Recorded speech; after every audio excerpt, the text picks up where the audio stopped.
আর প্রচণ্ড চাপ এবং অনেক পার্টি ফোন দিতেছে সিলেকশন ভালোর জন্য, কিন্তু হ্যাঁ করে কিভাবে বোঝায় যে পুরা গার্ড এখনো খালি, পুরাপুরি খোলে নাই, হয়তো আর কয়েকদিনের ভিতরে রানিং হয়ে যাব। এই যে দিক দিয়ে দেখা যাইতেছে পানিগুলা, এটার ভিতরে সবগুলার ভিতরে সিলেটের যেই ভালো ভালো লাল বালুর নৌকাগুলো আইয়া ভিড়া থাকতো এবং প্রচুর পরিমাণে বালি থাকতো এখানে, কিন্তু এখনো গার্ড পুরাপুরি খোলে না এবং রানিং হয় নাই বিদায় এই পুরা জায়গা খালি, এগুলোতে পয়েন্টের অভাব ছিল না।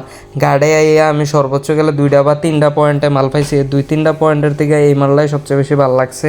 এই কারণে আমি আমার গাড়িতে লোড করতেছি আমাদের গতিতে ফালানোর জন্য। তো অল্প মাত্র 2-3টা পয়েন্টে মাল, এই কারণে প্রায় 2-3 ঘন্টা ধরে সিরিয়াল ধাক্কাইয়া তারপরে গাড়িটা পয়েন্টে লাগাইতে পারছি। লাগাইও কিছু লোড দিয়া আরগুলা খাওয়া দাওয়া করার জন্য বসে পারবো, বসার পরবর্তীতে আমি গাড়ি লোড করতে পারবো। যাক 2-3 ঘন্টা লাগে লোড টোড করে চলে আসলাম দাউদকান্দির এদিকে পাম্পে।